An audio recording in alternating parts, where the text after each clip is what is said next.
Welcome back to another Sunday live show, a very special edition, a little bit later, 30 minutes later than normal. Appreciate everybody's for stopping in. Can I please get a thumbs up in the chat so I know you guys could hear and see me okay? Before we do that, let me make sure we see that. Scooter Bud always coming in through. I feel like Scooter Bud is always the first, not always. He's definitely the first one more than anybody else. Listen, what a football game. I've been saying all week, I thought the Chiefs would win by a last-second field goal, and it wasn't last second, but they won by a field goal at the end. I didn't have the score predicted quite right. I thought they'd win by one. I thought they'd be down, but they kicked the field goal at the end and won. Good game. I thought the Chiefs played a great game in the second half. They got out, and the deciding factor for everybody, I'm talking about Super Bowl, and I know you guys are all probably watched it. I thought the quarterback play would be pretty even. I think Jalen Hurts played a phenomenal game. I mean, 3 rushing touchdowns, over 300 yards throwing, 1 passing touchdown. Played phenomenal. Played well enough to be the MVP and win. But Coach Andy Reid and the coaching staff made halftime adjustments, and the Eagles did not. And when you have a veteran coach like that, that happens. I thought that would happen. Shout out to the Chiefs, man. I thought they'd win. They won. So anybody that was watching that game, we are live tonight, 30 minutes late, because I knew the game would not be over at 9 o'clock, but I still wanted to go live because I have a lot on my mind. I want you guys to be interactive tonight. I'm going to ask certain questions. I want to talk to you guys about things. It's been an odd month. I guess since coming back from the vacation, it's been about, I've worked 3 or 4 weeks of the gig apps, and I've been changing some things. My attitude has been very positive. My content's been more positive and optimistic and hopeful and solution-based and fact-based versus me being super petty and like just complaining and crying and woe is me. And I made those videos, and a lot of other people make those videos, but I've seen a lot. There's a lot happening in this content space. There's a lot happening to you guys, DoorDash drivers out there, Uber drivers, whatever app you work, Spark. I'm seeing a lot of stuff. I'm seeing good things. I'm seeing bad things. There's a lot, and I want to have a really open and honest dialogue tonight. I'm going to ask questions. I want your guys' input and feedback. I want different opinions to be voiced tonight as well. Those are all welcomed here. I am not going to, be a negative person, call people out, drama. I'm way past that, right? I don't punch down. I only punch up, right? And in today's live, I want to get into some of that. All right. So appreciate everybody for being here. I'm going to give some shout outs first. Now, what up, Lucy? What up, Fox? What up, Gio? What up, Noah? Zach? Taqueen? What up, brother?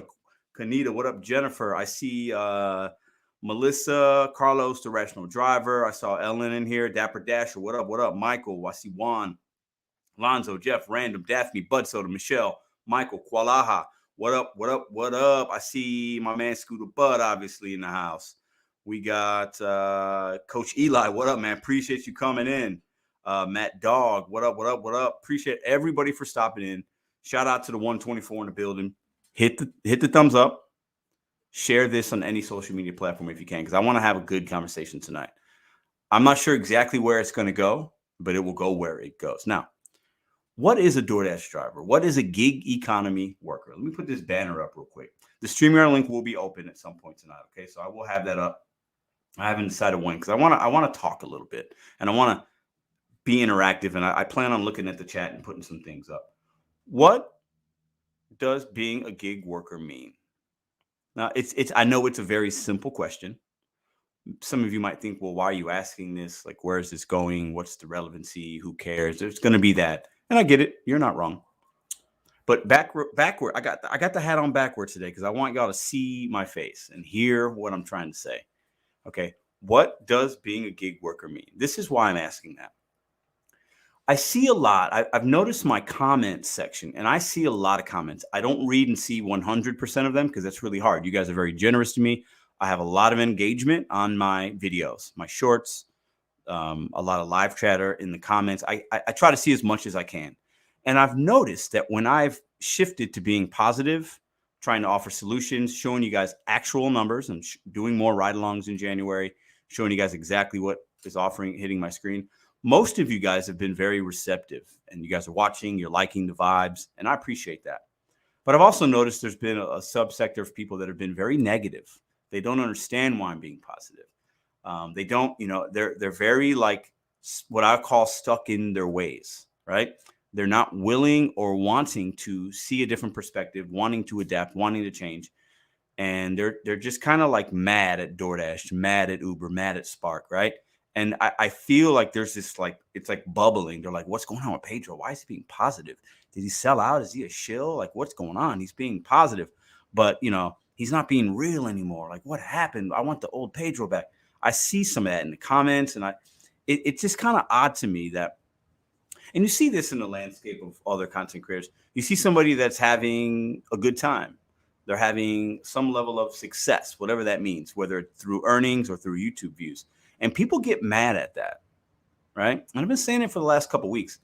I don't think it's a coincidence that I've had a good start to 2023. We're basically, 6 weeks into the year, and I've been good. I've had some bad days, but it's been mostly positive. But a lot of people don't like that, right? They like the negative, and they call it real, or they call it being, whatever, and I just don't quite understand it. We have one life here. We are working for an app delivering McDonald's, guys. Think about that for a second. And there's no shame in it. I do it Monday through Friday. I love what I do. I love making content. I love delivering food. It's very easy. I really like it, right? But it's a first world problem.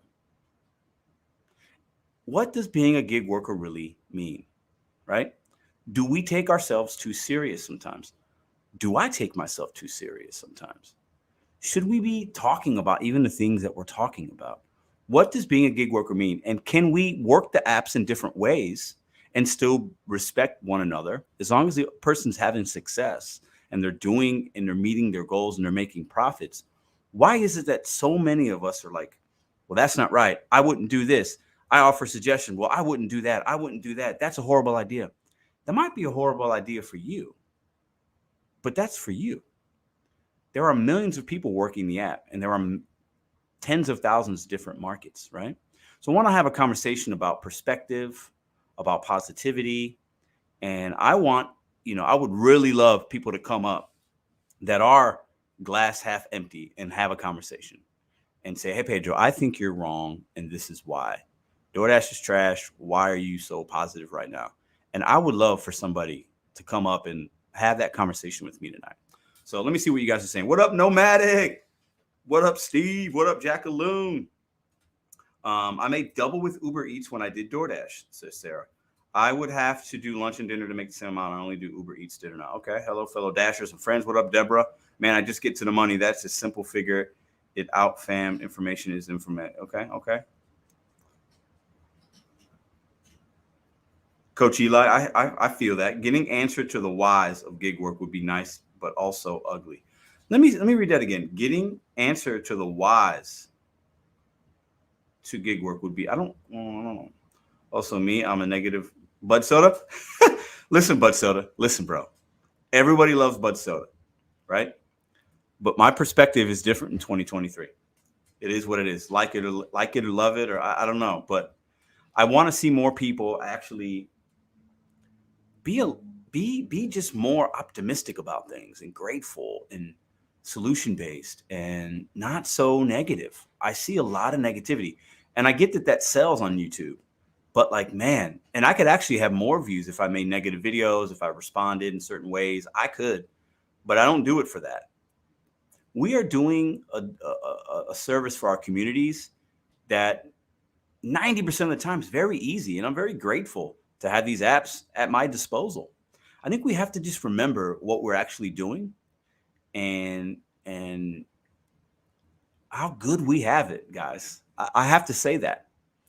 I have to see that. Think about Nomadic Gig Mom. She made great money this week. I saw she was part of the Gig Wars.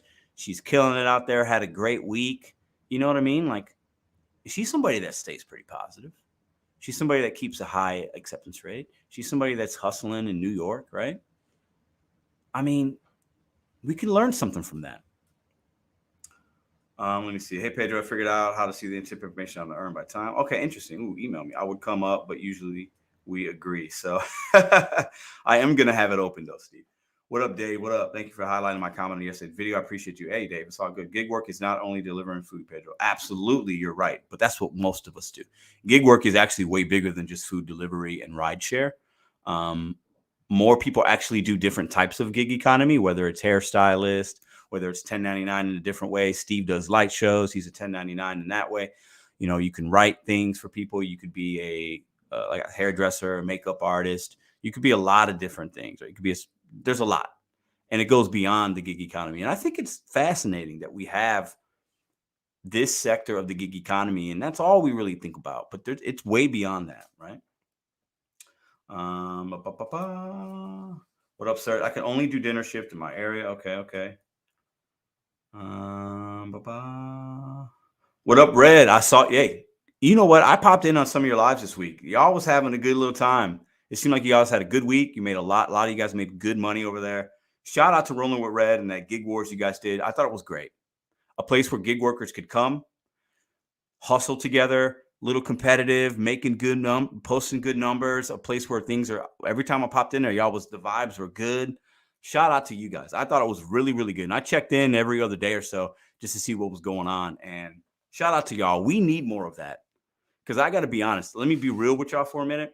I'm actually sick and tired of seeing all the trash. And I watch a lot of YouTube, but I've been watching a lot less because there's a lot of just negativity and it's so ugly, you know? So it was refreshing to see that. Shout out to you. Big ups, big props, much respect. That's all I'll say about that. Okay. So it's going to be a regular thing you want to play. I would love that. I'll join in at some point. I thought it was really cool what you guys are doing over there. I like that. We need more of that. Okay. We need more like uplifting each other instead of beating each other down, helping each other out, offering solutions, relatable things like, you know, without pacifying and, oh yeah, DoorDash does suck. Here's a pacifier. It does suck. It's the worst company ever. They're taking advantage, blah, blah, blah.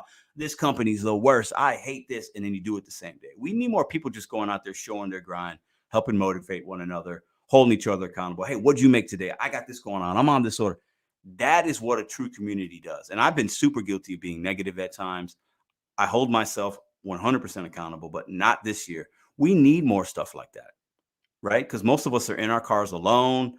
It can be a struggle sometimes. You have great days. The next day's a complete bad day. Good customers, horrible customers, great merchants, slow, crappy merchants. We need more positivity. And I'm going to keep saying it. We can call it toxic positivity. We can call it it's not realistic.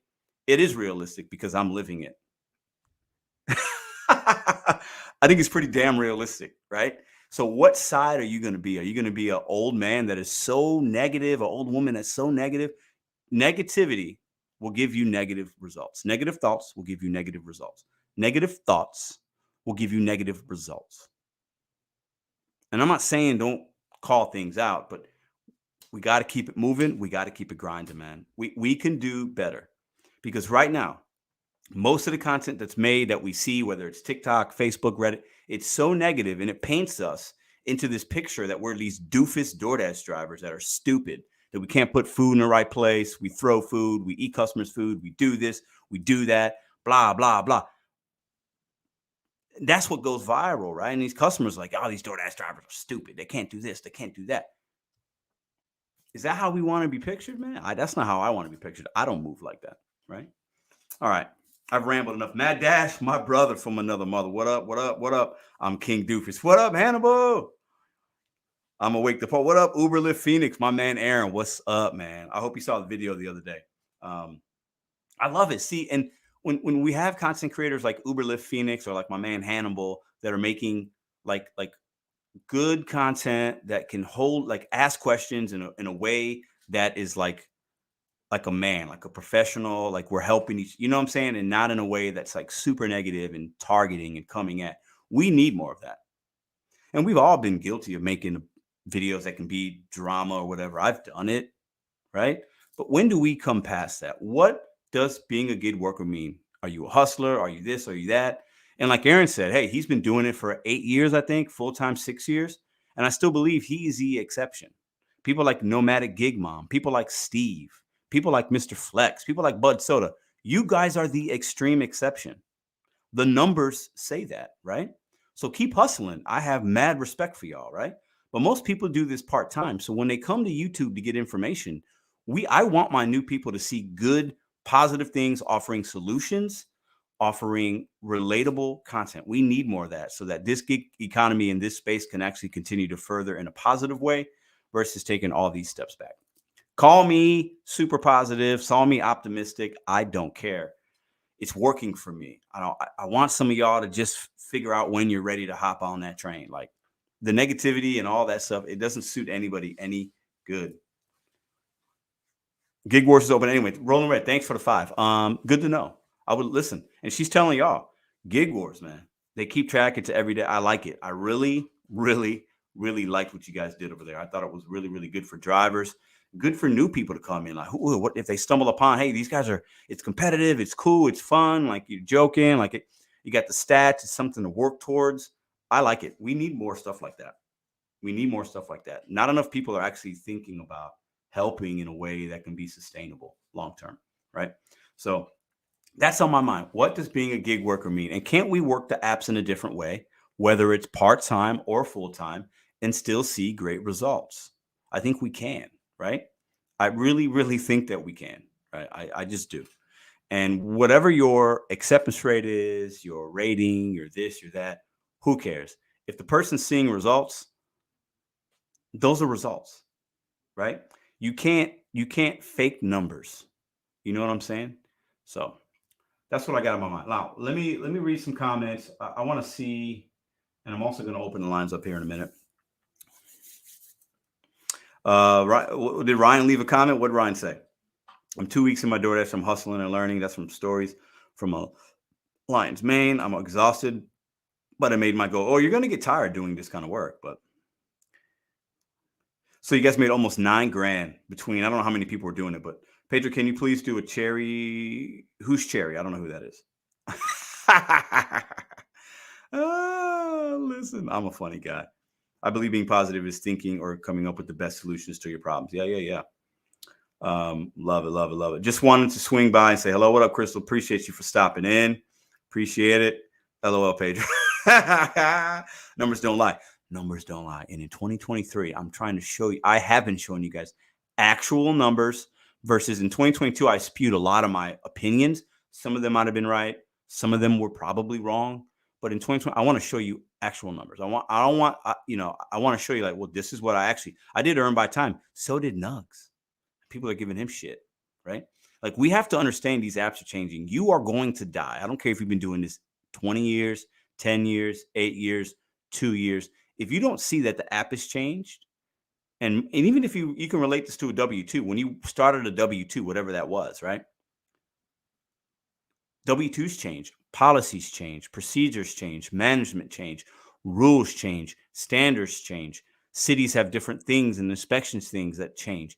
This is the gig economy is no different. And I'm trying to be in the beginning part of what the changes could be coming so that we can just be ready. Because I think a lot of what I'll call, and I'm not saying this word to offend anybody, but this is reality in any business, not just the gig world. They're called dinosaurs, right? And it's really tough for the dinosaurs to catch up to the new kids, right?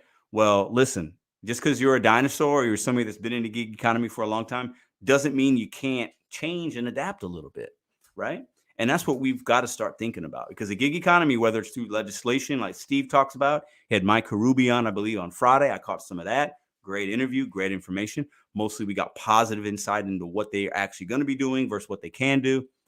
It's still coming, though. These changes, we have to be forward thinking, because I want you guys to be ready, because these apps are changing, man. They just are. All right. Let's see. I'd rather struggle on DoorDash than struggle at a W-2. Yeah, I think, I don't know. I think there's value in W-2. Most of us probably, you guys let me know in the chat which one type in W-2 if you've done more W-2 in your work life, or type gig if you've done more gig work. I bet most of us have worked more of a W-2 lifestyle. Now, the economy has shifted. How people make money has shifted. How we look at making money, how we value our time, our work-life balance, however you want to look at it, has definitely changed. The pandemic it was coming before the pandemic, but the pandemic just added a steroid shot today. And everyone was like, boom, I'm really doing something. And I'm grateful that I was able to kind of take advantage of that. If the pandemic was a crazy thing for a lot of us, right? But like, I'm glad I was able to look at that and do something about it, right? But put in, are you W-2 more or you gig work as far as a lifetime? I bet most of you guys have done more W-2 work. So there's still value in that. And you could find good jobs. Every place is basically hiring. There's benefits, there's this, that. So the gig economy is going to work for a good number of us. But for the majority of us, it's not going to be a long time sustainable thing. I really believe that. And I think a lot of times, even I'm guilty, we get caught up in our bubble of, like Aaron Uber from Uber to Phoenix. He's been doing this for 8 years, full time, 6 years, has tremendous results, works his ass off, takes 3 months off a year. Nobody else does that. But it works for him because he's smart. He manages his money. He's got vehicles he takes care of, right? But most people can't and don't do that, right?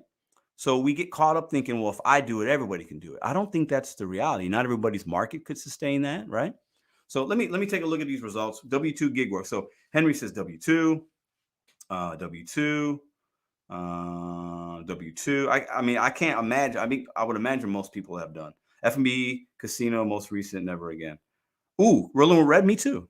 I was the F&B director at a casino. Are you saying that's what you did? Qualas, W-2, W-2, W-2. Yeah, most of it. So this is still very new. The gig economy and the landscape that we work in and how we make money is very new. It's in its infancy. And it's going to get ready to become a toddler. And then it's going to become an adolescent, a teenager. But it's going to change. What it expects from us going to change. What the apps need from us. What the consumers, how they spend, how they use it. New apps will come. Some apps will fall off. I bet many of you guys that are working these apps, you've worked apps in the past a couple years back, and they're no longer around because DoorDash came in, Uber Eats came in, Instacart took over this. That's going to continue to happen. Lyft just posted really poor results. Uber's kicking Lyft's behind, right? Some people think Lyft will kind of be bought by somebody or dissolve in some ways, right? If we would have said that 3 or 4 years ago, maybe we wouldn't have thought that because that's when they were at their height, right? These things are changing, right? And I want us to be part of the beginning part of that. Like, we have to understand, like, while things could be great for many of us now, it doesn't mean that's going to be here. Like 5 years from now, that's not a long time. Think about 5 years ago. 2018 was 5 years ago. I mean, think about what you were doing. Think about what you're doing now. That happened 5 years goes by like that. So think about what 2028 will look like. Are you still going to be in a gig economy, or are you going to be able to make your $200 a day if you're full time? Are you going to be able to sustain this? Some of us will not. So then what will you be doing?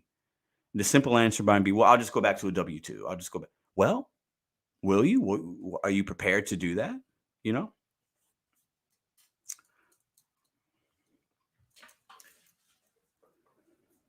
Parted ways with my W-2 in June, went back to gig work, and will never go back to a W-2.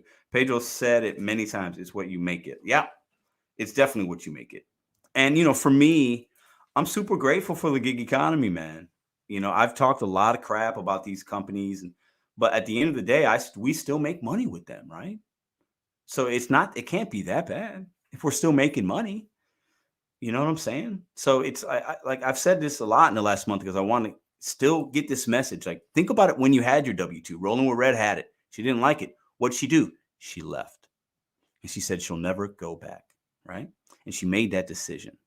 So obviously the gig economy is a better way for her to make money. It makes her feel better, probably physically and mentally. Her pocketbook's cool. Maybe it's the same. Maybe it's better. So why bash the gig economy and the food delivery apps that much if it's a better solution than what you had 5 years ago?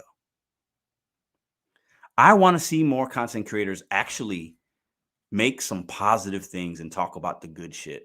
Because not all I see so much negative, and it's really draining, right?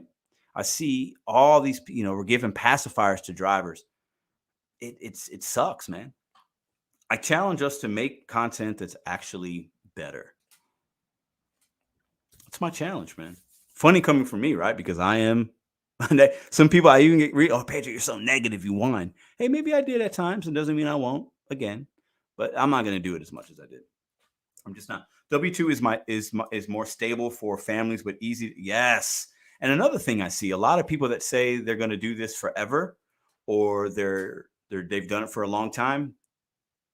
They're probably not married and they don't have kids. But most people that work these apps have kids and have a significant other. So when you have that, you can't work 80 hours a week, 7 days. You just can't do it. It's not a sustainable way, right? So to those people, I would just continue to challenge you guys. Think about, we talk about next steps, stepping stones. That is a real thing. And some of us, it's going to smack us right in the face and we're not going to be ready for it. And I'm okay with saying that because I believe that is going to be very true for most of us, right? And if you're older and you got older kids and not at home, yeah, then you can work 7 days a week. You can do this, do that. Most people that work my channel have kids or have a significant other, and they cannot work 7 days a week to make that $2,000. It's just not realistic for the majority of the gig economy, right? All right, I'm going to put in the gig economy is a great side gig. I'm paying off my car loan and going on 2 trips this year. I absolutely agree. I listen, I like doing this kind of work, man. And I still do it some weeks on a part-time or a full-time level. The last 2 weeks, I've worked a lot more hours than I have in the last 6 months, right, on average. But I did it on purpose because I was testing some things out. I did some night shifts. We had some bills to pay. I was like, I'll just hustle a little bit more, make a few extra $100 so it doesn't really affect the money, right? And that's what's great about it. So I just want to see us talking about it in what I call a more realistic way, because we're making money with these apps, and that is real.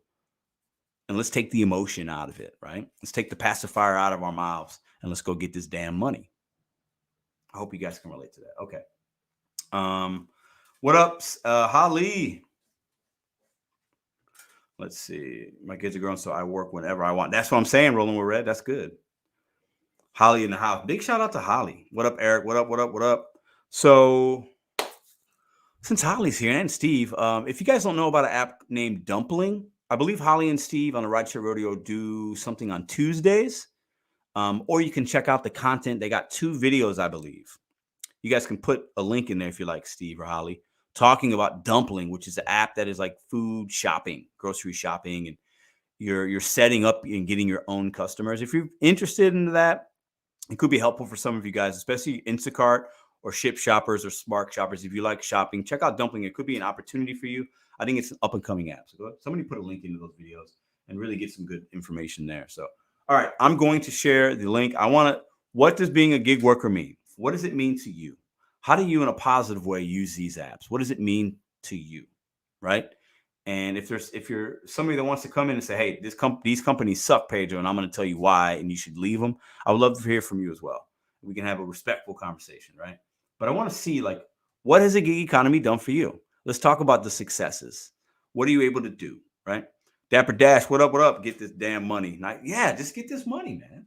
Like, go out there and make your money and forget all the noise surrounding you. Forget the videos where I was like, oh, you're stupid. You're a clown if you take this or take that. Hey, if it's profitable for you, that's the only thing I would challenge. As long as it's profitable and you're hitting your goals at the end of the week, get your money. Just be cautious of it, right? But I really believe that. What up, Gig Live? Shout out to the he said Cowboys. What up? Chiefs. Do what I want when I want. Ooh, I'm going to put this comment up. Do what I want when I want. I like that. And you know what? I mostly can kind of say that. I got a little one. So there are times I got to do things I might not want to do, but as a dad, you got to do them. It's part of being a dad, right? But then don't DoorDash. Yeah. That's what I'm saying. Hannibal says, let's read this here. Understand gig worker tip. Marry someone with a W-2 with great benefits. Listen, Hannibal's got that. I can share that. Hannibal's got that. Other people have that. I think that, Southern Gig, Bobby, he's got that. I think that's the best way to work. I think there's truth in that. And I don't have that because I provide 100% of the income for my household, right? And that can be really tough. And that's why I grind and that's why I do what I do. But I think there's some truth there. Because benefits and things like that, that's a big thing. And a lot of us don't have it. I think a lot of gig workers don't have that kind of stuff. And sometimes it can come back and it might bite us in the butt. I don't know. Everybody's situation is different, right? But I just think I'm speaking in generalizations, right? But I think there's some truth to that. I really, really, really, really do, And I think it allows us to work in a more free place to where you're not worrying about this or that, or am I properly insured? Do I have benefits? What if I get sick? What if I get in an accident? What if this happens? What if that happens? I'm not putting away for my savings. I'm not, you know what I'm saying? Like, we have to be thinking about that kind of stuff. All right. Let me share this link. I've already rambled so much. Delivering with Taz. What up, man? The gig economy helped me start my own business. I need to put this up right here because this right here is what I call leveling up. Level up 23. Hashtag level up 23. The gig economy helped me start my own business. That he used it as what a stepping stone, and everybody's stepping stone's different. Some people don't like that I say that, but it's true. And when I see comments like this, man, the delivery apps changed this young man's life because he was able to utilize it to his benefit as an opportunity. I want more of us to do that, man, because the opportunities out here are crazy endless, right? And it's not for everybody, right? But I like that because look at this guy smile on his damn face. You tell me he ain't happy right now, right? I love it. And we got our gig hustlers out there that do it full time and make great money. That's their freedom too. It's fantastic. You know, you have a long day, maybe like Rolling with Red. She had a long week this week. She probably hustled a lot today. You know what? She could take tomorrow off if she wants. She doesn't have to clock in and worry about calling out.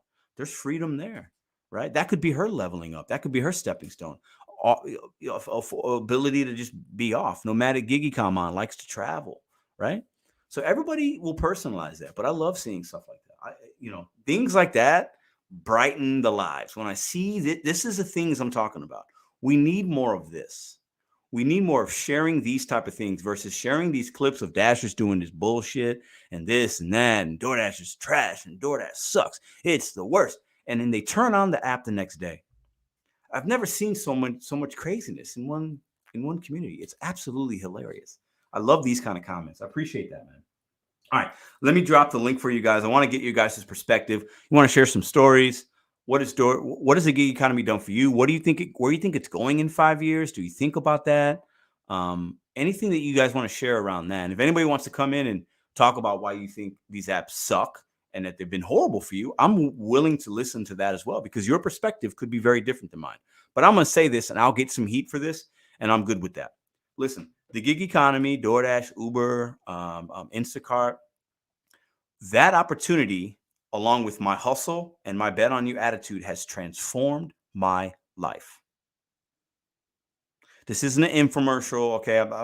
Okay, but that is a damn truth. It transformed my life. If you guys see what I have done with my channel since I made my first video and where we are now, shout out and thank you for the 40,000 subscribers. It's a stupid number in less than 2 years. That is not normal. Shout out to you guys helping me purchase this home. Take care of my family. I've had a daughter since I started this channel. This gig economy has done so much for me. Now you have to mix in how I work it and what I do. And I work really hard on the YouTube. I make videos every day. I go live. But how am I going to come on here and continue to bash this gig economy that has done a lot for me? I want you guys to think about that. I can't do that. You guys give some of you guys give content creators trouble because they got this, they got that. You guys were clowning Bentley Coupe because he had an office. The man has a fucking office. Can we not applaud that? Who cares how he got there? The dude was delivering DoorDash. Now he's got an office. He's making moves. We need to uplift each other, man. Rolling with Red. Left the W-2, says she'll never go back, makes great money. She's happy. When I go on the live, she's drinking her coffee. She's chilling. We need to celebrate that. Why do we continue to give these apps a bad name, but we continue to work for them? It's absolute hypocrisy. We need to realize these apps are better than they are bad.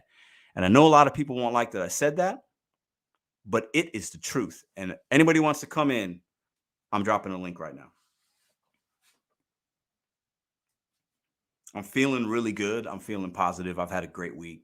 I spent half the day with my family doing disc golf, the other half watching a game with my daughter. Life is good, man.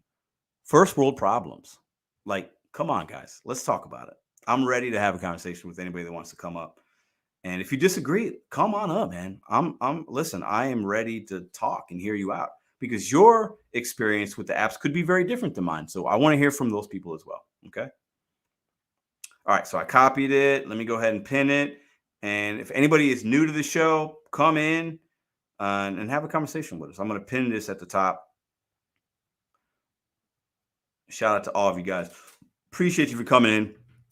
Consider hitting that thumbs up and sharing the content if you're getting any kind of value. Shout out to the Kansas City Chiefs. Shout out to my brother. He lives in Kansas City. He's a huge Chiefs fan. I know he's happy. I'm going to have to give him a call later or tomorrow. Did Megan Risman decline to come on?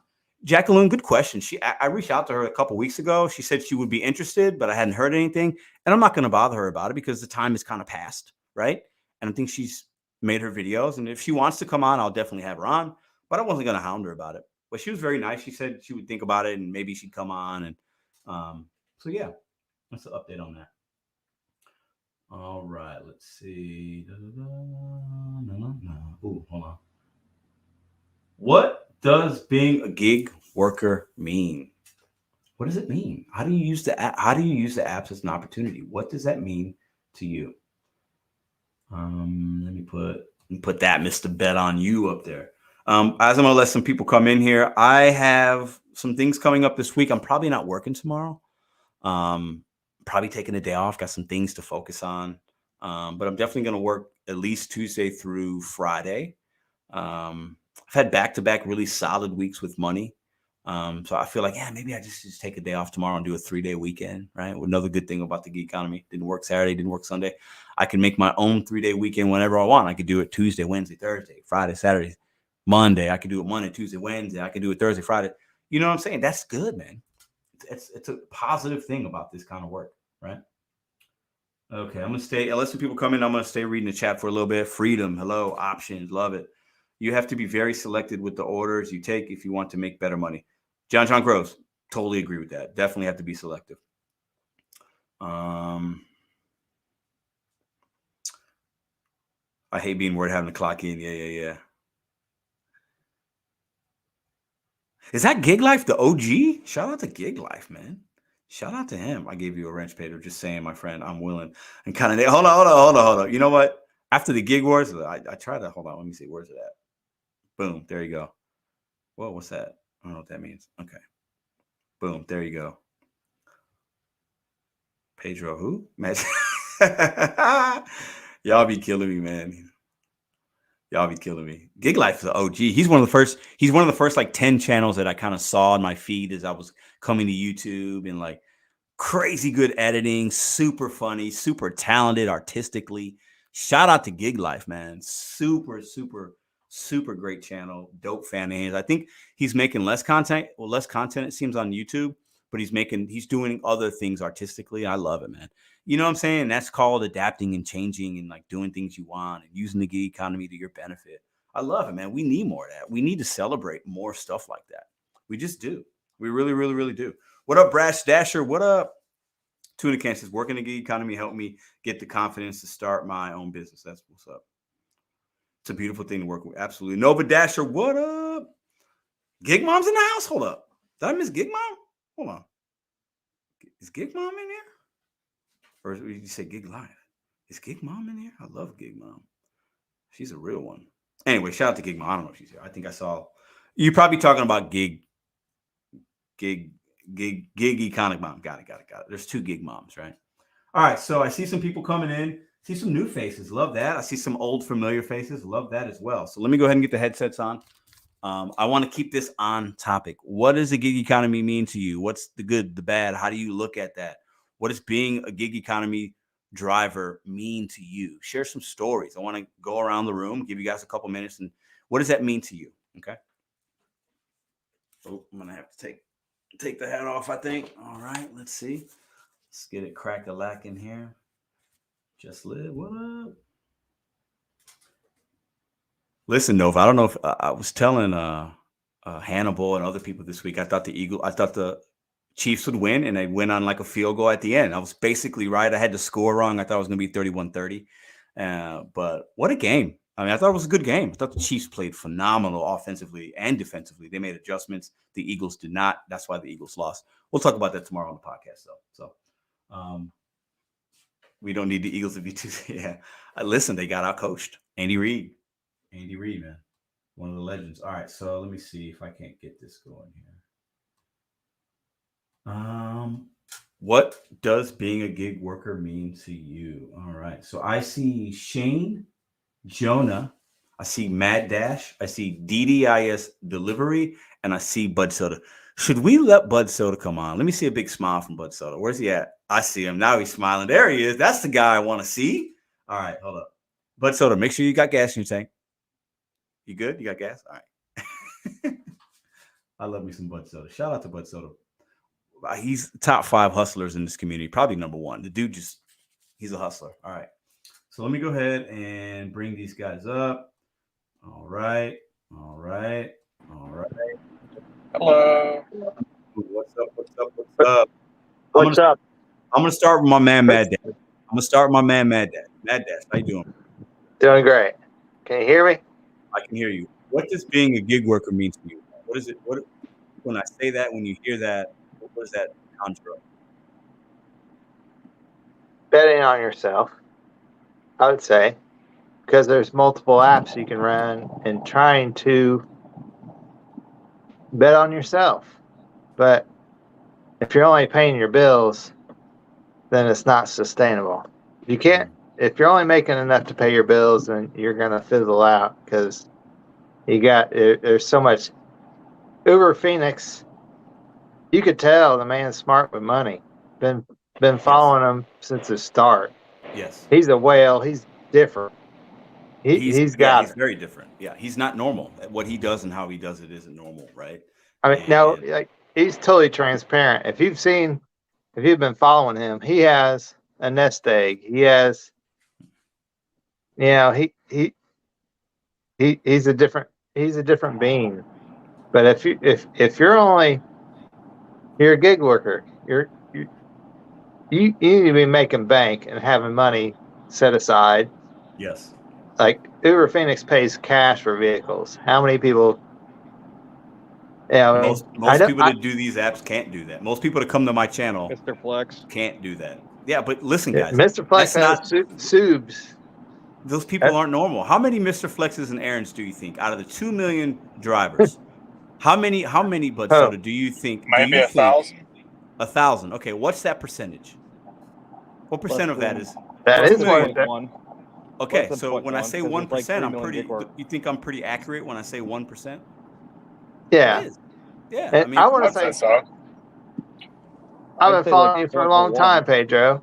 You've always been willing to say, no matter whether your viewers like it or not, it's 1% that is totally sustainable. Yeah. And you have to have that bankroll to be sustainable.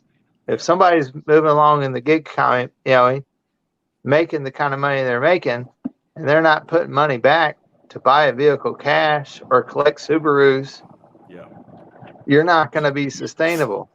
Yeah.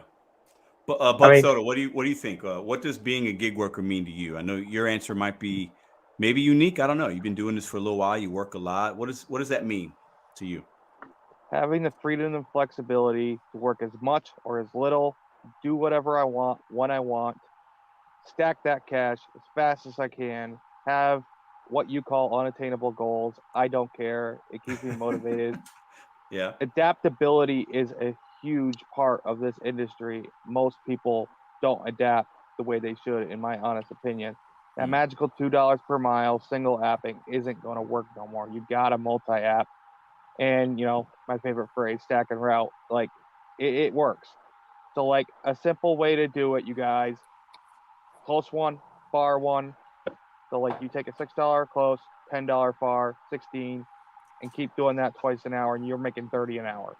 So I think a lot of people underestimate how much gall this really takes. I have a lot of people tell me, my best week was $1,500 doing like 40 hours. It's like at first you need to really kind of stack that up, and then when you get into a position like a Pedro Doda Santiago, where you're monetized on YouTube and you got other streams of income coming in, then you can take a step back and work maybe 20, 30 hours on these gig apps.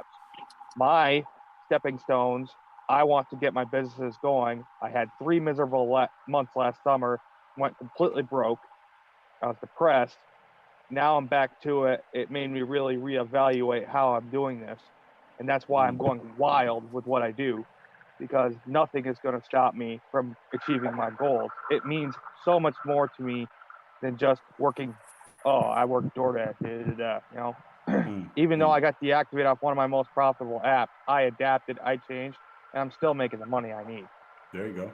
Let me get to DDIS delivery. What is being a gig worker, being a driver? What does that mean to you? And can you share any stories with us? Absolutely. having all the, I know I've discussed on here before the health problems I had, which made me have to leave my W-2s, but then being able to jump onto these gig apps and give me that ability to actually still feel like I'm accomplishing something, still feeling like I'm actually being able to take care of my household. That's huge, especially for the mindset, especially being a man, feeling like you want to be able to take care of your household. And the gig apps did that for me. But on that reversing, I gotta put that other side out there too. Hopefully you won't ban me from your show. Oh, I would never. No, man. No, I'm not gonna ban you. Go ahead. But I don't think it's fair when we tell people, if you have a problem with it, why are you still turning it on? Because basically, your whole channel was basically based on that. You may not have been top dasher, but you were definitely top basher. Nobody dashed DoorDash like you. For a while. Your channel grew from that. But look what everything else that it accomplished. It got you with Bentley. When you and Richard had your face-to-face, look at how that kind of changed the gig world, where as before, people were, if you're top dasher, you're a clown, you're an idiot, you're a fool. But after you guys is face-to-face, everyone was on board with that. Do what works for you. That really wasn't a thing. You know what? I'm glad you mentioned that, because I'll say this right now. As silly as this might sound to some, I think it's a fact for me. I think that conversation and a couple times that he came on was a pivotal point, one of the most pivotal points in this community. Because Absolutely. I think it shifted. I think it shifted a lot. So I have to give Richard credit for that, and I have to give myself a little bit of credit for having him on, because I didn't have to have him on, right? But I knew that, on this show we need to have different opinions, different thoughts, different ways of working the apps. I want all voices heard, and I think that was a huge moment for the gig community in the last 6 to 7. I think it was about 7 months ago. Yeah. Pardon me, Pedro. What's that? Gotta say something. Yeah, go ahead. I'm an OG. I remember when Bentley said, "Pedro, who the F?" Oh is yeah, Pedro? you remember that? Yeah, that was fun. That was fun. Yeah, I remember that. And now you got on your show.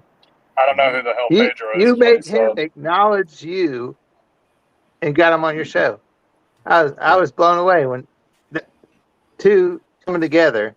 And I don't know what your views compared to his views are, but you made it. You got the GOAT coming on your videos. No, I think it's cool, because I think we need more. It is way cool, Pedro. We need more of that, and I think a lot of other people wanted him to interact with them, but because they're negative and because they're you have to understand, like, if you want to shift things, if you want to change things, you have to try to you have to work and move in a certain way. You got to talk to people a certain way. You know what I'm saying? You're gonna attract more flies with honey than vinegar. I've been vinegar many times, but you can't always be vinegar. You're not gonna get anywhere. You got to have a little honey in there. I'd love to see that. That was awesome, Pedro. Yeah, go ahead. I'm sorry. I was just gonna say, that's awesome. So, and again, the whole bet on you, use the apps as a stepping stone. Isn't that really, that's based on, because we know these apps are going to be shady. They're not going to be taking care of us. They're taking care of them. So use it just like that as a stepping stone. And let me give it an example. My mom, she passed away from COVID 2 years ago. We had a strained relationship. I had found out years prior that, she married some guy who was abusive to her. And I couldn't believe this, because my mom used to go to people's doors to back me, and she was tough. So when I found out about that, it crushed me. And I always thought, like, why are you still there? Why are you putting up with that? And someone explained to me, he's like, well, what do you expect your mom to do? Just not accept the food, not accept the clothes he buys, or any of that? No, she still has to take care of herself, still use what he's providing, and then find the way to get out. But is you ever going to say that ex-husband of hers was a good guy? Heck no. He's a piece of trash. Yeah. Just like with DoorDash. DoorDash stole tips. And I know DoorDash has continued to steal tips. I'm never going to say I love DoorDash, but I will use DoorDash to feed myself and do what I need to until I can get out. But I'm not going to sugarcoat it and say DoorDash is great and this and that. Yeah, of course. Yeah. DoorDash helps me pay bills when I need to. I will use them to my extent that I can. Yeah. But I'm not going to be blind to the things that I've done. And I would never let some new driver come in thinking that everything is rose-colored, sunglasses, unicorns, rainbows, everything that everyone says like that. Yeah. You need to let people know the truth, and you don't have to be negative to do that. I've never really considered you negative, Pedro. I considered you keeping it real and telling it like it is. And even with you going this positive route now, I think some people are just kind of confused, like, well, if you're going positive, are you ever going to say the things that DoorDash really is doing? Is that what you mean? I think that's what a lot of people are kind of putting together on that, which is, I mean, if that's what they're thinking, then that's what they're thinking. Only you could dissuade them from that. But I think you can still put it out there, call people out for the bad things that they do, and still be positive. And that's what we need to do, because just like we've already established, that's how you and Richard came together. That's how you and Bentley came together. That's how we get all these things, all these communities coming together so that we can get that change out there. And you can still be positive. Look at all the comments you've always had where people who have said, thank you, Pedro, you've helped me make money. Would you go back and tell them that, oh, all those 2 years I sent you that I was wrong? Forget everything I said. Yeah, no, great. You bring up great points, man. I think you're spot on with that. And I like that. I like how you're saying, hey, I understand what DoorDash is. They're not great, but I use them as the opportunity. You know what I'm saying? Like, I think that's a very measured and mature way to go about it, you know? And I like that. I like that. Let me go to my man, Jonah Chapman. What do you say about being food delivery? What does it mean to you? What can you add to this conversation? Well, I mean, I just see it as an opportunity to make more money than what I would make at a W-2. You know, I can work the hours. A lot of your like W-2s, like, you know, when it comes to McDonald's or Walmart or just name a place, they're only going to give you like part-time hours because they really don't want to pay out the benefits. More times than not, like a place will schedule you like 36 hours if you're working part-time because they don't want that full-time pay. Because once it hits 40 hours, you have to give them full-time pay. And a lot of places just don't want to pay the benefits out. So with DoorDash, I see myself to where I can work, you know, 50, 60, 70, 80 hours a week without any restrictions. Yes, there is some cost involved. Yes, I'm going to be putting miles on my car. But with the money that I'm making, I didn't think I'd be making the money that I'm making now. Mm-hmm. And, you know, I'm not making as much as what I was, say, back in 2021, you know, for Uber shafted the rideshare drivers out of money. The whole thing with the upfront fare, and I'm sure you probably heard some stuff about it with the rideshare guy. Mm-hmm. I've had to adapt back to food delivery because rideshare is just not profitable at all. Anymore. Rates that are coming in, if there's no surge on it, it's below 50 cents a mile. If there's surge on it, it's still not even $1 a mile, which I just don't even deem that profitable. I've had to adapt back to food delivery, and I'm still clearing $200 a day. Mm-hmm. Some days I have to work harder than others, but I'm clearing $200 a day. Mm-hmm. And I'm using multiple apps. Let me ask you a question, Jonah. So you said in 2021 you were doing better because rideshare, you know, and then you had to adapt to 2022, and then you're adapting in 2023. Do you ever think about what the apps will look like in 2024? Like, are you feeling you're probably going to have to still adapt, and it might be harder for you to make money, or is that not something that you think about? Right now, I'm just thinking about it one day at a time. Eventually, I want to go out and go get my real estate license for Georgia and South Carolina. I live close to the border, so I'm wanting to get like for both states and go sell out some real estate. Yeah, nice. Okay, so you're thinking about what your pivot could possibly be, and you're working towards something at least down the line, and having some different opportunities, which I think is very important. I think that's good, man. Yeah. That's the goal. Yeah, love it. Let me get to the rational driver. What do you think about when you hear, you know, what is a food delivery driver? What does the gig economy mean to me? Like, how do you relate those things? Well, I mean, if I had to sum it up in one statement, it would be it is whatever you want to make it to be.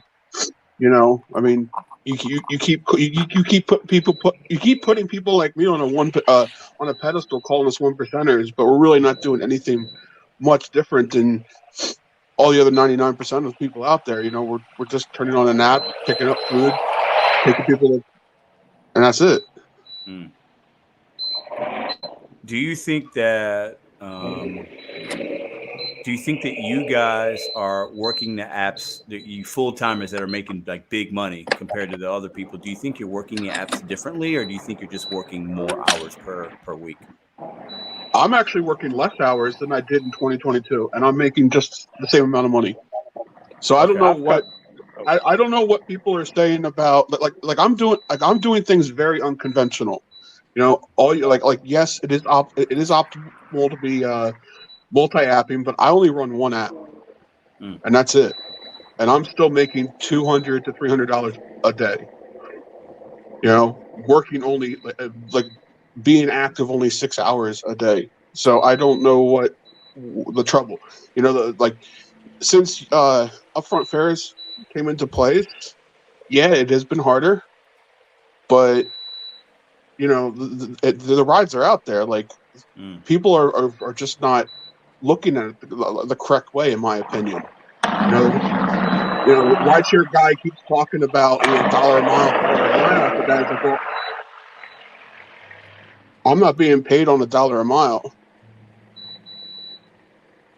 What is that beeping? I think is that you? No, it might be Jonah. Maybe it's Jonah. Hold on, let me mute. I'm getting. Okay, no, I think it was Jonah. Jonah's got the background. I'm gonna mute him for a second. Yeah. So the one app that you work right now is Uber Rideshare, is what you're saying, right? No, I don't. I know. I got banned from Uber last April. Or you do food delivery then? No, I just drive Lyft. Oh, Lyft. Got it. Okay, so you're doing rideshare versus food delivery. Okay, got it. Yeah.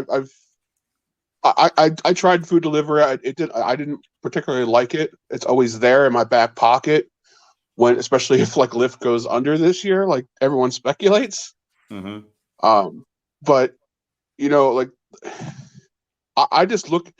I hope for I look for as close to $1 per mile as possible. But my main focus is on that per minute rate.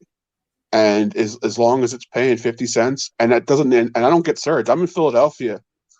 You know, I don't get these like $20 surges like all hours of the day. I'm only getting $2 or $3 surges some of the hours of the night. So again, I'm always adjusting. You know, I always tell my drivers, you know, every like 3 to 4 months, you know, adapt. Something's going to change. You know, it's either going to go into a slow season or, you know, it's going to be holiday season and the college towns aren't going to be in session or something like that. You just got to be prepared, know what you're doing. I mean, yeah. I want to go back to Bud Soda, DDIS. A Mad Dash left. I want to ask you guys each a question. I'll start with Bud Soda if you can hear me. Let me see if I can unmute him or unmute yourself, Bud Soda. I got a question for you. Is he there? Hold on. Let me see. Bud Soda must be on a run. So I'll ask DDIS. Let me see if DDIS could unmute himself real quick. Yeah. Good. Okay. So how long do you think the average driver is going to be able to make the money they're making now, whether they're part-time or full-time? How long do you think it will last within this food delivery game? Like, do you think it's going to, you know, obviously it's different than it was 2 years ago, very different than it was 5 years ago. Do you feel like there's going to come a point where it's going to really change to where either less people will do it because of automation and robots or this or that? Or is that something that you even think about? Like, what would you say to that? Not sure if I really think about it, because I mean, I know like I said, I've been doing it for 3 years now, and it's full time for me. And I know I listen to all those OGs who talk about how the pay used to be so much greater, better back in the days, and I can compare that to Spark now, where when I first started Spark, that pay was definitely so much greater and better than it was right now. It just, I know someone has said it. I think someone has said it on one of your lives before, where it's like, this is the one business where you work more and you get paid less instead of getting raises. The pay just goes down and down.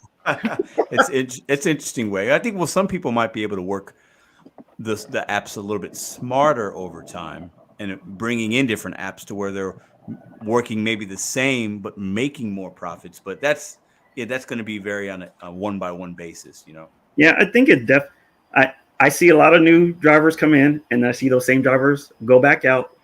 Just so that turnover seems to be just as big, I guess, with W-2s. So I think it definitely is about the multi-apping and learning how to work smarter, knowing how you've said it. You have to adapt. These companies are going to keep adapt. They're going to keep changing. We got to be able to adapt and change with them. Yeah, robots aren't something I really think. I think we're way off for that. I just ask it because I like to get people's perspective and opinion. But shout out to Holly. I got to read this comment because this is awesome. Listen, local pizza place just gave me a free large pizza.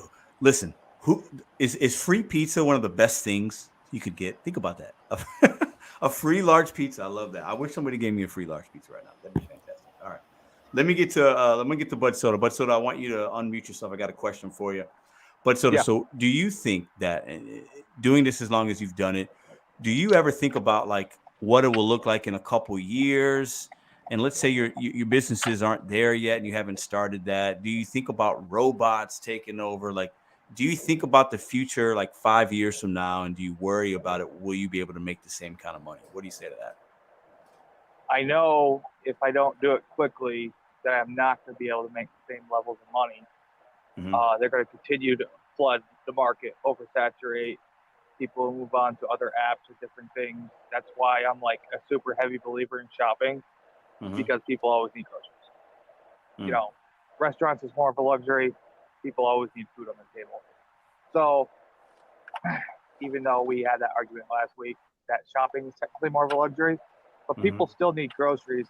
And even if they tip me generously, they're going to spend less on that than they would ordering from fast food restaurants every night of the week. So I really believe that's the way of the future. I'm trying to also develop my own personal clientele to the side. It's very difficult for me because with the military base, there's always people in and out. It's what they call PCS. They basically move across the country at sometimes moments notice. Like they said, my family said May. They finally got back to me like a month later after I messaged them, and they're like, "Oh yeah, they had to move early, dude." And it's like, dang it, because I did a $400 order for them, and I know I'd get more like that off them. So, you know, I think that if we work with a customer-oriented mindset and we bring value to those people, and we can start doing personal favors for them, that we can make more money doing this style of work. I also would recommend trying to find private contracting jobs. Let me stop you for a minute. When you mean personal favors, are you talking like getting to know people in your community and like they know who Bud Soda is, so then you're running errands for them? Maybe it's on a dumpling app, or maybe it's not. But you, how much of that do you think you could actually do to pay? How much of your income you think would come from that? Less than 10%. Yeah. Okay. But still, but it's a way to build, though, right? Yes, exactly. It's a way to build board. And even if I have my other businesses going, my other businesses that I have in mind, rainy days aren't friendly. And I could always just lean on this. Or if I saw in the forecast and you have clientele, you could always reach out to them. Because, like, I know Steve for months kind of ignored some of his preferred shoppers, or when he could have been doing some dumpling, he wasn't doing that because he was making such good money on curry. But now curry's a little slower for him, so he can do more of those things. That's just for an example. So we could always go back and forth and have a good rapport with people, and maybe in my future endeavors, like lawn care is one, for example. And I hope to do much, much more better, bigger things than hopefully that this is a good order on DoorDash, which it is. Got it. But, love it. Let me, but so I want to get to Jonah Chapman, if he's still with us. If you could unmute your mic, Jonah. Or maybe I got to unmute you. Hold on. Okay, there he is. What's okay. up? So Jonah, what do you say to that? Are you, in a couple of years, is that something you worry about as far as will I be able to make the same money? Are robots going to come? Like, will it change the gig economy for me? Like, what do you say to that? I think robots have a few years.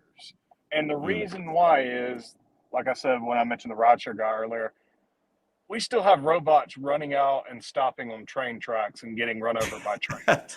Yeah. I mean, I think it's going to be a few years. And two, I don't think we have the infrastructure built in to have robots deliver to people. And what I mean by that is no robot at this point in time is going to climb 3 or 4 flights of stairs to go deliver to somebody in an apartment.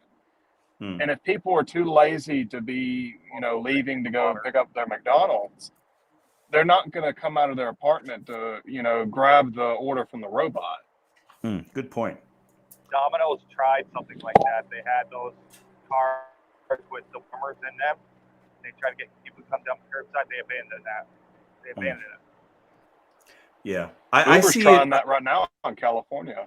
Yeah, I see it working to somewhat of a success based on what I see and hear from people on college campuses. It's very routine there, but that's such a small amount of orders that are able to be pushed out in that way. And we do have a lot of these last minute or last mile delivery companies that are trying to facilitate getting it to people in that kind of way. But even then, you still have to have a delivery driver do it, some of that based on the distance and the town.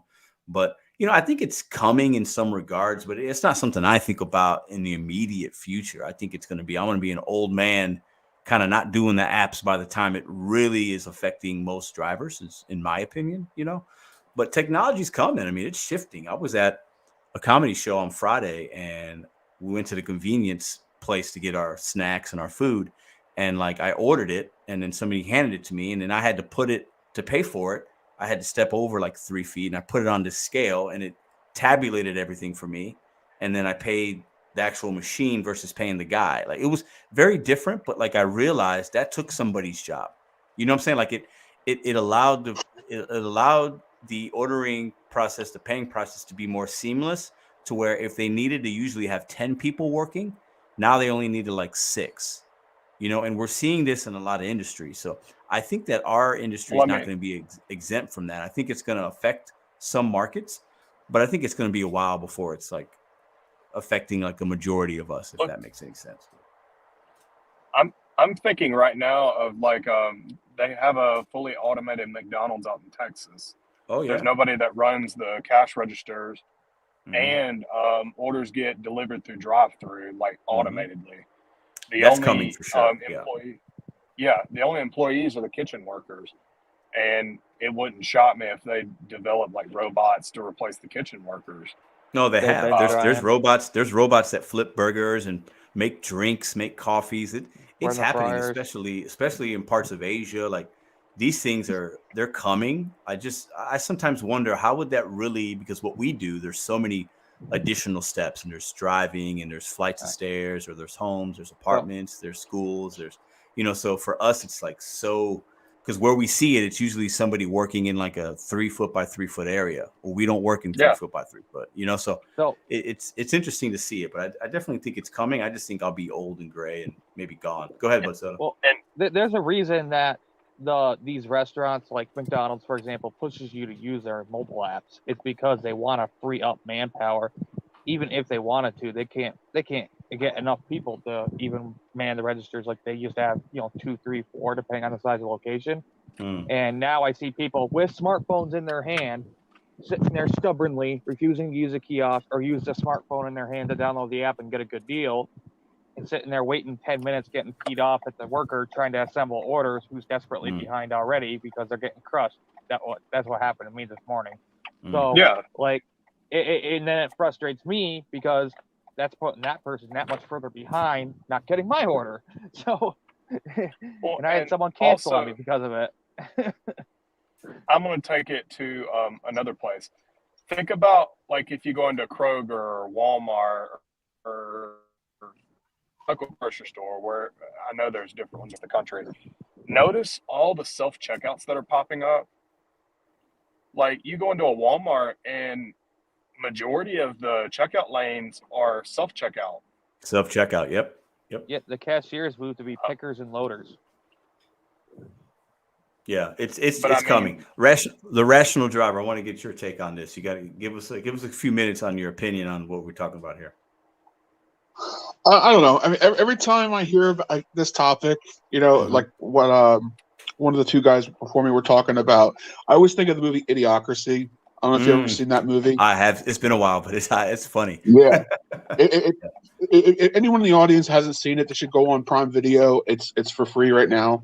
Yes. So, but basically, I just like the way I definitely can see it happening in our lifetime. Just with the way like technology's pushed on us before it's even like thoroughly tested out. Like I'm totally like against EVs right now, but you see them getting pushed more and more on the people, even though the technology hasn't been thoroughly done. And as far as like yeah, exactly. We don't have, like you're sitting there and you're taking, okay, you're getting your electricity at home, right? Where are you getting your electricity from? From a coal or oil power plant. So you just offset your carbon footprint and you further stress a power grid that's failing already. Way to go. To add to that, mining for those batteries in the electric vehicles is more powerful than coal and oil. Just the cobalt for the lithium ion battery. You're basically like I don't know if it was you, Pedro, or I forget what channel was posting pictures of it, but like to mine cobalt, it's some third world country, like it's like it's the worst, And it's very exactly damaging. Yeah, it wasn't me that posted anything like that. I didn't, but I've seen things like that, But yeah, I understand what you're saying. 100%. The amount of energy it takes to mine that versus coal or oil is like tenfold. Right. Well, not just that too, but like the water. You got Elon over in California sitting there and using up all the water they're getting from the Colorado River to sit there and make Teslas and shit. Like I'm sorry, like California doesn't have drinking water, and that's what you're using millions of gallons of water for. But it's like interesting. Also yeah, I don't know as much about it as you do, clearly, but I think it's we're definitely evolving into the EV land. It's so popular now, and I think I need to do a little looking into that as to why, because I think there's a lot of layers there. As you're pointing out. A lot of California. Well, I mean, not just that. But not just that, but like even if you want to get to like the vehicle safety, the batteries of the car are substantially heavier. So you can sit there and get an EV that's like 2 times heavier than a regular car, and these cars aren't built for they're built with crumple zones. So when they sit there and impact, they crumple up, and that's how you can walk away from these crashes. Well, you're driving a Ford Lightning or something like that. That's 70% of that weight is the battery. That sits there and collides with that. How's that going to react? Yeah, the weight is totally off. But I mean, like get back. It causes more damage to normal cars versus a non, and then the battery is a big danger because they'll keep getting super hot and catching back on fire, and it's actually a huge problem. And I mean, and the other thing too with technology, I mean, I think you were saying it earlier, Chapman, about like just things aren't going to work because of the fact there's still like you can sit there and you can put autonomous vehicles on the road, but until they sit there and build the infrastructure to sit there and keep them separate from humans, you're going to have crashes 10 times a day because they can't. An AI cannot sit there and respond to a human driver. You sit there, think about being on a highway going 70 miles an hour and the dude in front of you in the BMW cuts you off. You can react to that in a split second, but is a computer in a car? No. So, I mean, I think it's going to be interesting. I think things are going to shift though. And I think there's going to be mistakes that are going to be made. There's going to be things we learn, things we don't like from it. But, history shows us that the evolution of transportation isn't going anywhere. It's going to continue. You know what I mean? Right. Yeah. They're gonna push it out before we're gonna be the guinea pigs of it. Like I said with EVs, like that's not fully tested out, but here we go. Every country's trying to be fully EV by 2030. Yeah. Even though we're like boned. It'll be interesting. Well, Gentlemen, go ahead. There's conspiracy theories on that government's way of controlling us and all that. I don't know how real that is or not. Yeah, who knows? I don't want to get into that because I think that could be a whole hour conversation. But gentlemen, I appreciate you guys for coming on, sharing your thoughts, sharing your perspective, and giving me your time tonight. You guys have a great rest of the Sunday. I appreciate you guys very, very much. Be adaptable and be profitable. Thank you, Pedro. Take care. Thanks, guys. All right, so we have all right. Hold on 1 second. So, good conversation. What does DoorDash driver mean to you? Adaptability, money. We get into the EV. You never know where the conversation is going to go. So, appreciate everybody for coming in. I knew tonight I wasn't going to be on here for a long live, right? I'm not done yet, but I knew tonight, and in the description box, I said it was going to be a little bit different because I still just feel like, we got to show more. Like, we have to realize, man, and I'm going to speak for myself because I think too many times part of my issue is I feel like I'm speaking to like what I say is like, oh, everybody should think this or blah, blah, blah. Let me speak for myself for a moment. Okay. I'm going to speak for me. I have to be more grateful.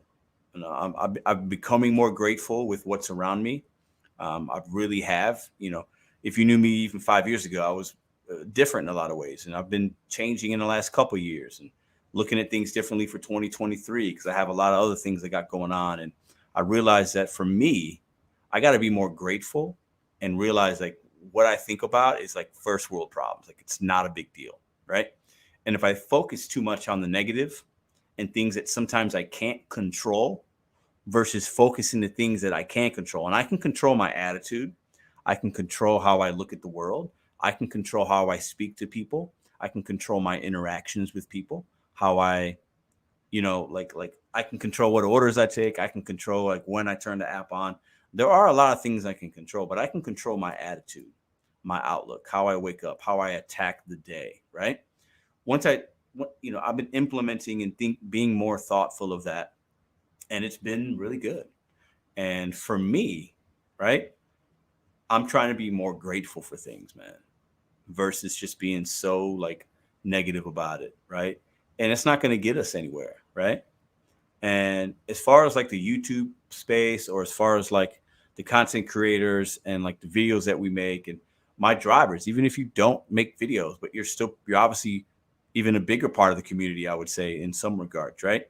Like the times that we stay in the negativity, right, without trying to evolve and adapt, like where has that gotten you, right? I'm seeing channels, they make the same videos they were making 2 years ago, and they're in the same place. Like we got to level up. We have to figure out a way to get past that, right? And when you show more gratitude, and when you're looking at things in a more measured place without the emotion, it's gonna change, man. Things are gonna open up for a lot of us, right? And for me, I'm gonna continue to do that. I know some people aren't gonna like it. They're gonna think this Pedro's, shilling for DoorDash, and why is he saying these things and blah blah blah. Let me tell you something. We doing okay over here. So if anything, don't you think you should maybe listen to the guy that's actually doing some things, right? I want you guys to think about that, right? And it's all relative, but like positivity and speaking things into existence and carrying yourself a certain way, there are things to be said for that. And I want us to just think about that. And even if a couple people to say, yeah, you know what, like maybe I got to adapt and evolve, and maybe I got to be a little more like, listen, man, a lot of us are lucky. We're blessed, man. Think about that. A lot of us work today and we're grinding, we're hustling. It might be it's a bad day, but you know what? The money you were able to make, you're able to provide. You're able to pay your rent and eat and like do all these things, man. DoorDash is not the big bad wolf. They're just not.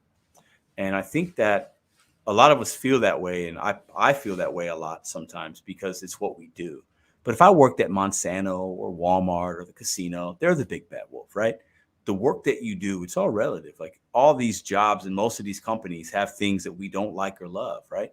We, as human beings on this planet, get to decide who and how we make money. So take the power back and and figure it out, man. I think we got to show more gratitude. I really believe that. And I'm not saying we show it just to DoorDash. I'm saying in everything that we do.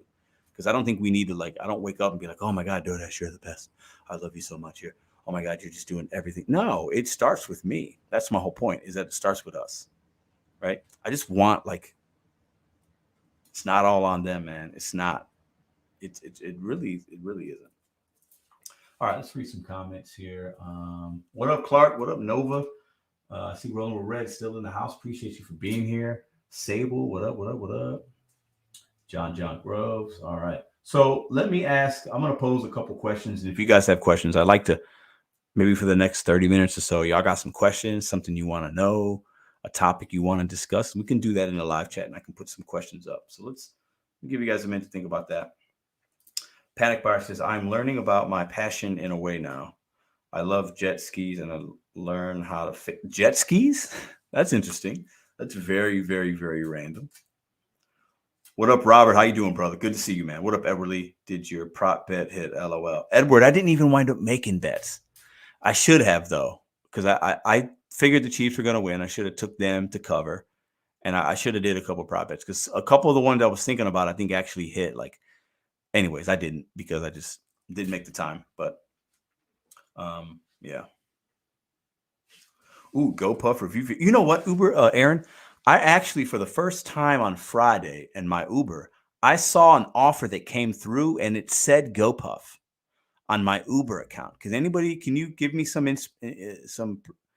information on it? I had never, it literally said GoPuff as part of the description in my Uber phone. And I think did Uber buy GoPuff? Is that why?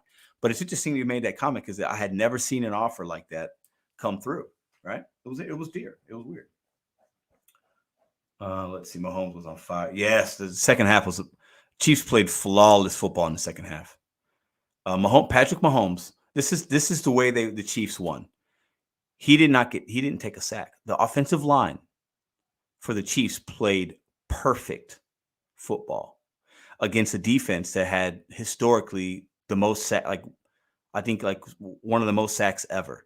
Not one sack. The offensive line for the Chiefs played absolutely flawless. That's why they won the game. That and the coaching. All right, let me see if did Aaron reply?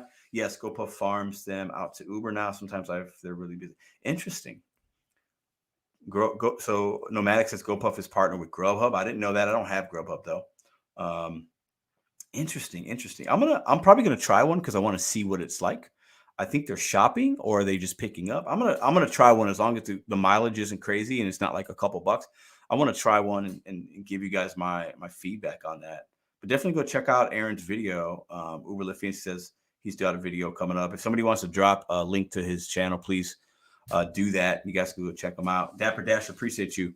Brash Dash says, I've seen an increase in medication delivery lately. Anyone else?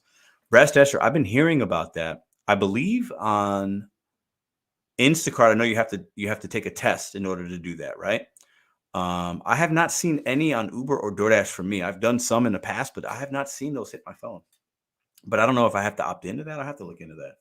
But if anybody has some insight on that, let me know. GoPuff equals BevMo. Interesting.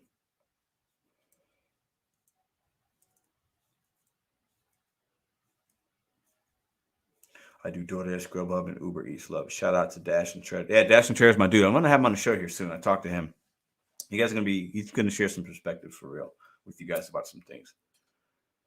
Hey, Pedro, starting to see DoorDash asking me to tip by percentage when I order. I've seen the percentage. I've also seen the dollar amount. I've seen both. I think sometimes it depends on your order size and what merchant you order from, and the merchant can control how it works on their end as well, I think, depending. So I've seen both, though, because I've ordered on DoorDash many, many, many times. So, Alex, what up, bro? Hey, did you win the Gig Wars? Did Alex make like 2K? Somebody told me that. It's crazy, bro. Shout out to Chicago. Shout out to my man Necro, Alex. Big balling out there, man. Love to see those numbers, bro. It's awesome, man. That's a great week. Congratulations, man. Necro, yeah. And people are like, oh, it's because he's in Chicago. Nah, he went out there and did his damn thing. So let's not take anything from him. Congratulations, man. It's awesome. Good stuff. Okay, let's see. But today, DoorDash should vary big tips for my market. I want to talk about that. It's interesting that you mentioned that DoorDash and hiding tips. Since I've been playing with the diamond, I'm in the diamond zone. If you guys don't know what a diamond zone is, it's basically in a lot of areas. If you keep your acceptance rate above 50%, you get priority. It's what they say. If you keep it above 70, you get first priority. I don't even know if that's true. I'm just telling you what the program states. I have been seeing they're showing me more of the tips. And I'm the master at finding hidden tips. Like I've been teaching people how to find them. I can smell them a mile away. I'm seeing $20, $30 payouts on my phone, $18. Like they're showing me more. They're still hiding some, but I'm telling you, DoorDash algorithm has changed. And I'm not saying I know why, but I'm seeing they're showing me a lot more of the upfront tip. It's wild. And I also been noticing the amount that they hide it is different. They used to hide if a customer tipped more than $4. They only showed you $4. So like if you got an offer for 3 miles and it was $6.25, that offer could go up to $7, $8, $20, whatever. Now it's like when the customer tips more than $4.50 or $5. It's weird, man. DoorDash is changing, man. It's crazy. I don't know if anybody else can relate to that, but they're definitely showing me a lot more. I've never seen $20, $30 payouts as far as on the initial screen. I've had them, but they've been hidden. Now it's like Papa John's is showing me $20, $30. I'm getting $30, $40 target runs. And it shows me that right in the beginning. It's weird. Never seen that before. And I've got 7,300 delivery. I mean, it's weird, man. It's changing. Brad Chester said, I had a $6.50 order going 2 miles, $5.50 base pay, $1 tip. Ooh, yeah. I had one last week, this past week, $9.50. It was going 3 miles. I took it from my house, 7-Eleven. It was all base pay. I didn't tip $1. $9.50. He ordered 2 Slurpees and like a hot dog and something else. I don't know how long he waited, but $9.50, and it was only 3 miles. Crazy. I have never seen a base pay that high on that type of order. That wasn't a shopping pay, or that wasn't some kind of like flour or like some kind of weird kind of whatever. Like this was a normal order. $9.50. I dropped it off. And I was like, dude, really? Like, how long did you wait for this hot dog? Like, what's going on here? It was crazy. I don't want DoorDash to show full tip. Ooh, Roland Rice says, I don't want. Why, Red? Let me know why. Put it in the comments. Why don't you? So you actually like that they hide tips. Why is that? I'm sure you have a good reason for it, but I'd be interested to get your insight on that. Zach says, I have a list of every big tipping customer over the last 3 years. There's a $2. There's $2 missing every time I go to the $2 missing. What do you mean? Pedro, why do you think they hide tips? They do hide tips. What do you mean? Oh, why do I think they do? Oh, my opinion is I think they don't. Man, I think the initial reason is changed. I think right now the reason they hide tips, I think it's just built into the algorithm to certain orders based on mileage. They just don't show us the full payout. And I think the reason for that is they want to keep us guessing. I think they understand that some drivers like and get a rush when we get more. We feel good about it, and I think they want to keep us guessing. That's my opinion in 2023. That's what I think. What do you guys think? Hiding tips might help us top dashers. Yeah, I don't know. Tip baiting. Yeah, some people would say they hide tips because they steal them. It's a way they can manipulate the tips. Who knows? Alan says, I've been diamond level between 67 and 74, and I can see the difference between levels. Are you talking about on Uber? Okay. Because Uber, for me, hides tips as well.